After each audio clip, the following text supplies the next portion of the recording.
Hakim yang terhormat, tim penasihat hukum yang kami hormati. Dari uraian-uraian tersebut di atas, maka kami penuntut umum berkesimpulan bahwa perbuatan terdakwa Ricky Rizal Wibowo telah terbukti secara sah dan meyakinkan serta telah memenuhi rumusan-rumusan perbuatan pidana pembunuhan berencana sebagaimana yang telah didakwakan dalam dakwaan pasal 340 KUHP junto pasal 55 ayat 1 ke 1 KUHP. Bahwa sepanjang pemeriksaan di persidangan telah didapat fakta-fakta kesalahan terdakwa.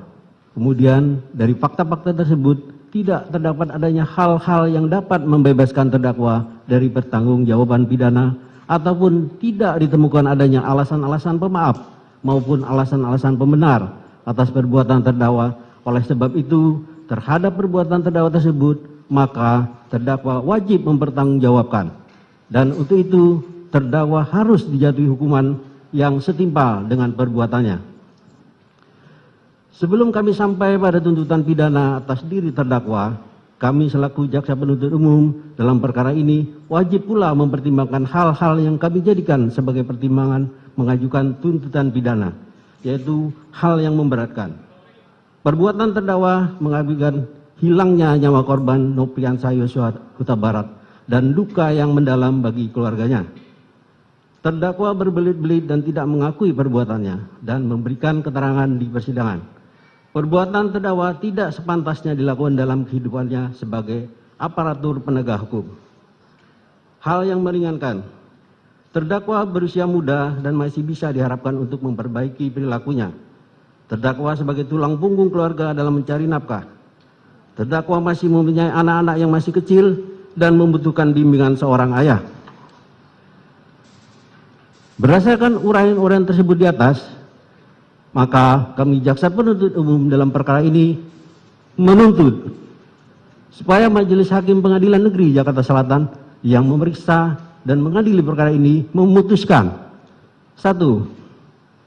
Menyatakan terdakwa Ricky Rizal Wibowo terbukti bersalah melakukan tindak pidana turut serta melakukan pembunuhan yang direncanakan terlebih dahulu, sebagaimana diatur dan diancam pidana dalam dakwaan primer pasal 340 KUHP junto pasal 55 ayat 1 ke 1 KUHP.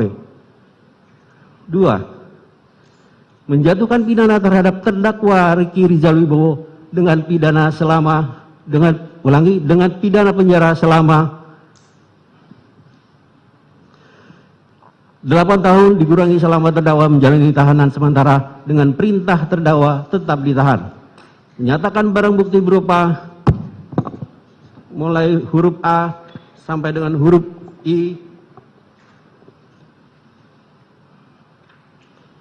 dikembalikan kepada JPU untuk dipergunakan dalam perkara atas nama terdakwa Ferdi Sambo SH SIK MH. 4. Menetapkan supaya terdakwa dibebani membayar biaya perkara sebesar Rp5.000. Demikian tuntutan pidana ini kami bacakan dan diserahkan dalam sidang hari ini Senin tanggal 16 Januari 2023. Semoga Tuhan Yang Maha Kuasa memberikan kekuatan lahir dan batin kepada kita semua dalam melaksanakan penegakan hukum. Jaksa Penuntut Umum Rudi Irmawan SH MH. Terima kasih. Yang mulia.